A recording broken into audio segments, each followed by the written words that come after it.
The Lord be with you. And with your spirit. A reading from the Holy Gospel according to Matthew. Jesus told his disciples this parable. A man going on a journey called in his servants and entrusted his possessions to them. To one he gave 5 talents, to another 2, to a third 1, to each according to his ability. Then he went away. Immediately, the one who received 5 talents went and traded with them and made another 5. Likewise, the one who received 2 made another 2. But the man who received 1 went off and dug a hole in the ground and buried his master's money. After a long time, the master of those servants came back and settled accounts with them. The one who had received 5 talents came forward, bringing the additional 5. He said, "Master, you gave me 5 talents. See, I have made 5 more." His master said to him, "Well done, my good and faithful servant. Since you were faithful in small matters, I will give you great responsibilities. Come, share your master's joy." Then the one who had received 2 talents also came forward and said, "Master, you gave me 2 talents. See, I have made 2 more." His master said to him, "Well done, my good and faithful servant. Since you were faithful in small matters, I will give you great responsibilities. Come, share your master's joy." Then the one who had received the 1 talent came forward and said, "Master, I knew you were a demanding person, harvesting where you did not plant and gathering where you did not scatter. So out of fear, I went off and buried your talent in the ground. Here it is back."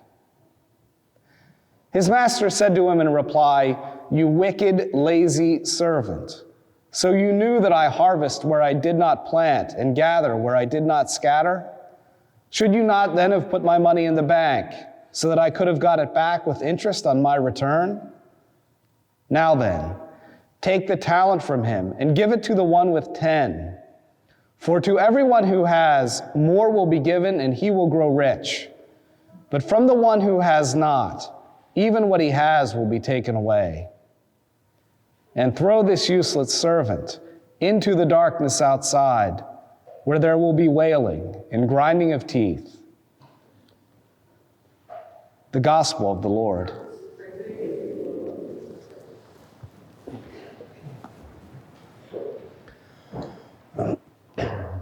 What was so bad about what this third servant did? What was so bad about what the third servant did? Surely there could have been worse things than have buried the talent.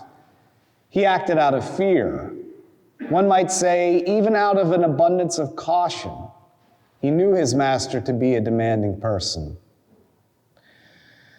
The third servant didn't do anything with the talent other than hide it. He did not steal it. He did not give it away. And after all, he returned it.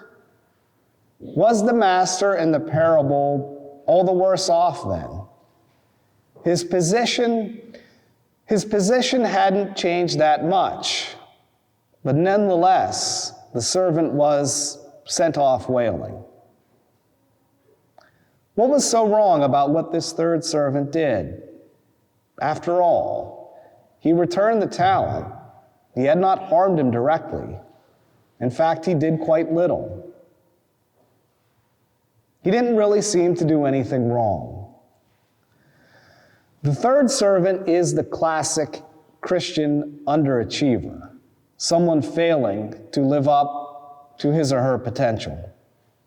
Now, we more often hear that phrase, not living up to one's potential, more commonly in connection with things like schoolwork or a career. But there is a Christian parallel. There are Christian underachievers who fail to live up to their potential. Now, it's worth remembering. It's worth remembering that the Christian life isn't merely a matter of not doing things. It's not simply a task of following certain commandments by avoiding actions like lying and cheating.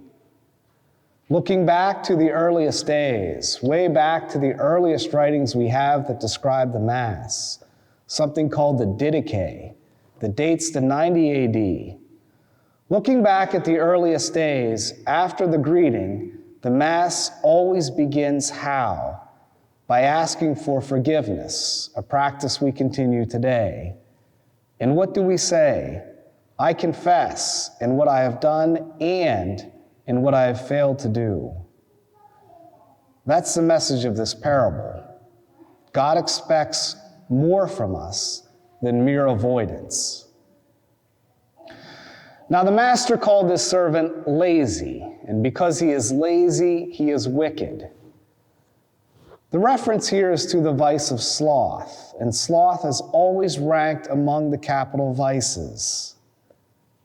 But sloth isn't lazy in the way that we think of the term. Sloth means lazy in a particular way.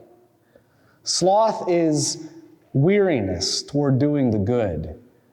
Weariness toward doing the good. That's what sloth means. Now, sloth could manifest itself in a whole lot of different ways that don't look like laziness at all. While sloth could be something just like moping around lethargically, it could also appear in the form of a workaholic parent who uses busyness to avoid spending time with his or her family. Sloth could manifest itself when someone generates an excuse to avoid giving another a helping hand. Sloth could even manifest itself in the form of avoiding having a difficult conversation with someone who is harming his or her own life, and avoiding that conversation merely for the sake of keeping peace. That could be sloth. Sloth doesn't mean that you're lazy. It means that you are lazy about doing what is right. And when you find yourself lazy about doing what is right, you are like the third parable. You are like the third servant in this parable who buries the talent. And when you don't want the good, well, you can't help but prefer the bad. So put yourself in the place of the third servant for a moment. When the circumstances of your life are arranged such that you have a chance to pursue what is right, whether it was within your family, or lending someone a hand, or correcting someone who is doing harm to his or her life or to another, remember that correcting the wrongdoer has always been an act of mercy. When you find yourself in a situation with a chance to do good, that is like God handing you a talent.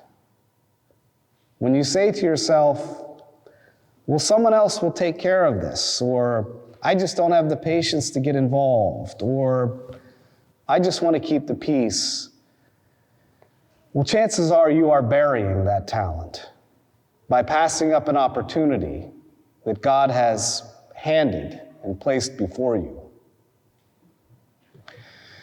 Jesus wants us to act as he would act so that we become like him, so that we take on something like a Christ-like personality. Why does he do this? So that we can fit into heaven. Because people who are like him are the people who are in heaven. Remember that Jesus did more than just teach things. What Jesus did chiefly was create a door through the wall that is death. Our life hits that wall with death unless we can fit through the door that Jesus made. And to fit through the door, we have to take on something of the shape of his personality. And to take on Christ's shape in our personality, in our souls, means to embrace something of the way that he would respond. Unless you think that's a matter of simply being nice, read this gospel more closely. Jesus wasn't afraid to intervene, sometimes harshly if necessary. And not just to the money changers in the temples or to the scribes and the Pharisees. It was to Peter that Jesus once said, "Get thee behind me, Satan," when Peter was speaking of human ways and not of God's. So think of some good, some talent you could have pursued, but that you might have avoided. And consider what you might have done differently. Take that talent from under the ground and think about where you might put it to work.